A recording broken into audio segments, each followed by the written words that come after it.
Welcome to SVL Free News and Views for Wednesday, August 29th, coming up on the Labor Day weekend. Hope everybody's got great plans for the weekend. Have a big weekend coming up. Want to thank our sponsors, Mitchell College, Randy Marion, Piedmont Healthcare, Blue Harbor Bank, Fast Field's Key to Escape, the Escape Room, Statesville Family YMCA, and Crossroads Cycling. So go out this week and get you a bike for the Labor Day weekend. Want to highlight a news item that was in Statesville Free News this morning. Mitchell Community College will offer a new paralegal studies certificate program through continuing education this fall. Mitchell is one of 2 community colleges in the state to offer this program through short-term training. Core courses include legal research, writing, criminal law and procedure, civil litigation and injury, real property, wills, estates, family, and commercial law and ethics. Courses are generally taught by experienced, practicing local attorneys. For more information on this unique program, contact David Bullins at dbullins@mitchellcc.edu. On today's show, we've got 2 good interviews. One features an interview with Andrew Donawa, who's got a new a nonprofit called First Responder Support Services. But first, I want to talk about Purple Heart Homes. You know, earlier this year, we unfortunately lost Dale Beatty, who is the co-founder of Purple Heart Homes. In fact, this Thursday night, he just finished writing a book called Wounded Homecoming. So this Thursday night at the Iredell County Library, John Galena, the co-founder and executive director of Purple Heart Homes, will talk about his book, Wounded Homecoming, the uphill journey of wounded veterans from battlefield to home front. And he'll be speaking and signing books at August 30th, which is Thursday night, at the Iredell County Public Library, beginning at 6 p.m. But I wanted to talk about Purple Heart Homes because out there recently, they're getting ready for a benefit, a Dale Beatty 5K Memorial benefit to raise money for the Dale Beatty Family Trust and also Purple Heart Homes. So I went out and talked with Samantha Christopher about this event coming up September 8th at Mitchell Community College. So let's take a listen.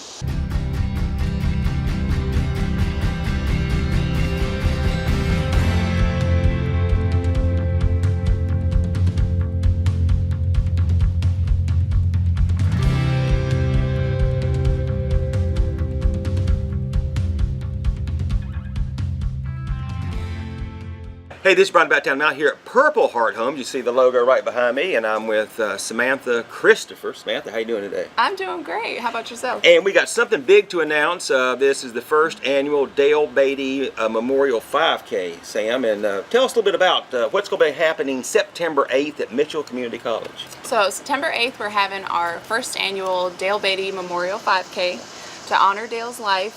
And the proceeds go towards his family trust, and the other half goes towards our mission of helping service-connected disabled veterans with their housing solutions.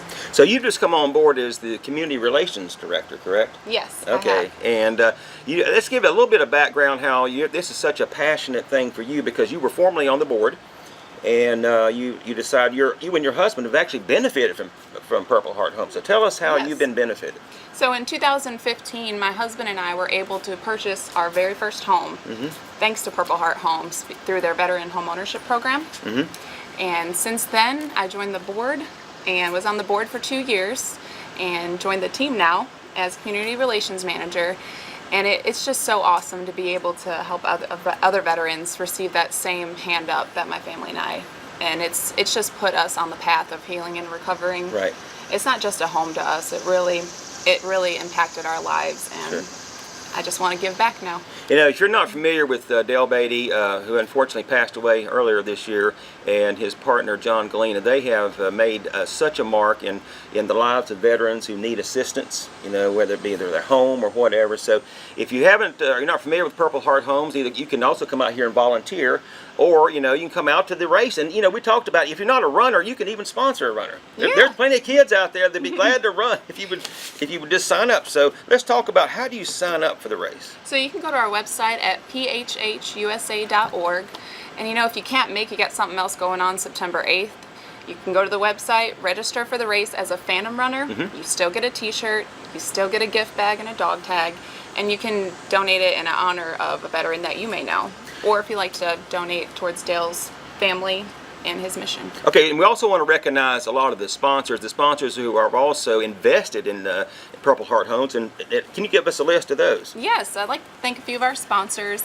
Home Depot, Iredell Health Systems, Iredell County McDonald's, National Gypsum, Air Systems Manufacturing of Lenore, Planet Fitness, of Statesville, Brown Star Homes. That's just to name a few. Just to name a few. So support these folks that support Purple Heart Homes. And like I said, if somebody wants to learn more about Purple Heart Homes, can they just stop by here, or what's the best way to do that? So the best way is to go to our website, like I said, phhusa.org. There's plenty of stories on there of the veterans that we helped. You can become a Hearts of Honor member. It's a monthly giving club.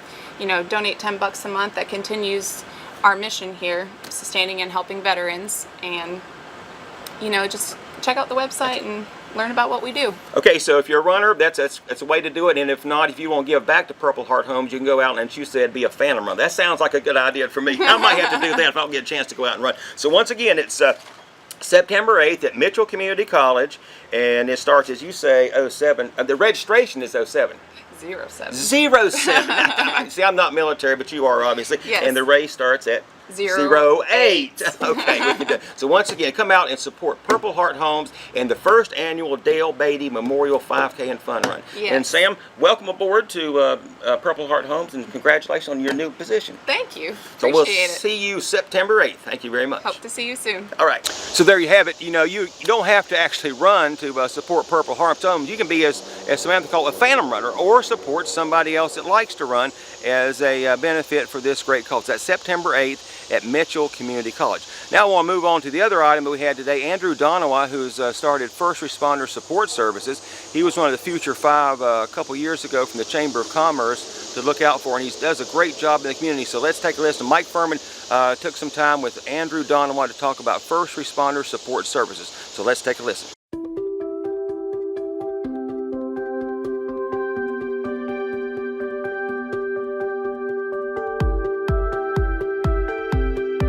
Thanks, Brian. I'm here today with Andrew Donawa, who's the founder of First Responder Support Services. Andrew, thanks for joining us. Thank you. And congratulations on achieving your nonprofit status, 501c3. Yes, thank you. A lot of work. I know there's a lot of work that goes into that.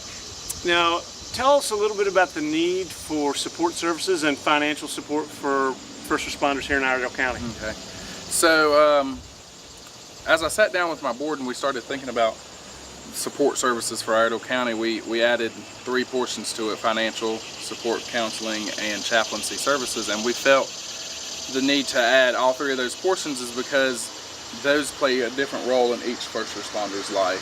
From a first responder having his power bill due and having 4 flat tires, or a first responder having just wanting to go talk about a call with a chaplain, or a first responder wanting to go talk to a call about a counselor.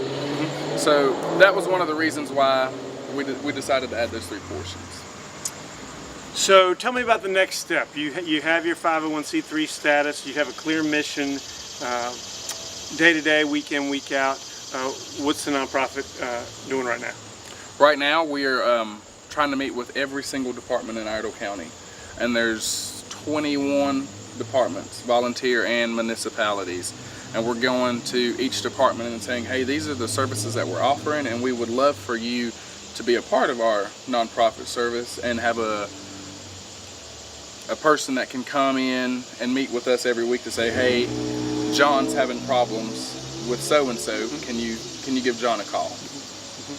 Now, you were recently involved in a pretty serious car accident yourself. Yes. And I know there was a pretty significant response by the first responders. It was. Do you have a different view or new appreciation for the work that you're involved in after being on the other side? Yeah, I have a totally different view on it. I mean, I've been a first responder now for 8 years, and it's a totally different view from us going to the call and then being a part of the call yourself. I mean, it was a very scary experience, but all the first responders that were there, they've done a phenomenal job. They got me out of the car safely. Thank God I didn't have any injuries. So that was the best part about it. I mean, it ran so smooth. They were there, quick response time, and I really appreciate that. And then as an EMT yourself, tell us a little bit about what that experience would be like, day in and day out, seeing people who have suffered traumatic injuries. We've read stories about firefighters and EMTs having accelerated suicide rates. Is it the toll over time of day after day taking these calls, or is it just the trauma of a single individual call that weighs on the first responders so much? It could vary. So what we're seeing here lately is that this first responder goes and runs this call. They go home, they do whatever it may be for however long, and then they come back the next day and the next day and the next day. And this call's still holding on to them, and they don't know how to cope with it, and they don't really want to talk to anybody because they don't want to seem like they're weak or anything. So they go on and go on and go on, and then let's say 3 months down the road, a year down the road, something similar, a similar call reminds them of this call, and they flash back to it, and they're really struggling with it. And that's where it comes into play of we're trying to get them ahead of the game, show them healthy coping skills on how to deal with these calls and what to do and what not to do.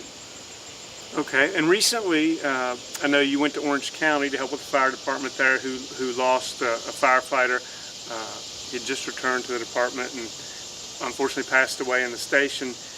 That must have been very traumatic for the people who worked closely with him. Mm-hmm. It was a very traumatic call. I mean, to go back after running a call and then to come in and you're looking for that firefighter and you can't find him anywhere, and then for you to walk up upon him and he's dead, it's very traumatic because they had younger firefighters there, they had younger paramedics that were coming in, they had people there that had never experienced a trauma like that before. So for us to come in last week and work with them and talk with them and just be there for them and show them the healthy coping skills to last a lifetime. So how do you measure the outcomes? How do you take a look back at that event and say there's been a good outcome, or what can we do differently? How are you evaluating your work? When we look back at stuff like that, we sat back and we had a command staff meeting over it, and it was with the chiefs down there, and they felt like what we were doing down there was a great need and that we done everything right. They felt like us coming in and just supporting them, and by support I mean we were in there, we cleaned for them, we cooked for them, we talked to them, we helped them wash trucks, and that's how we learn and see what else that we can do. And the chief said that he was going to write down things that he thought we'd done amazing at, and some things that maybe we should add on in the future. Okay. Well, thanks so much for taking the time to meet with us today. Again, thank you for all the work that you and your board members are doing, and I'm sure this community is going to support your efforts. Thank you. Thank you.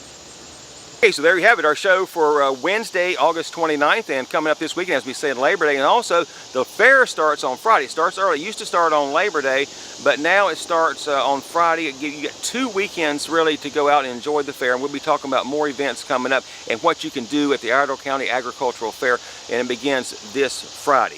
So I hope everybody's having a great week. The weather's been fantastic. A little bit warm, but it's been fantastic. If you have not done it yet, go to svlfreenews.com to sign up for your email edition. And you get your email edition every morning at 5 a.m. So have a great week, and I'll see you on Friday.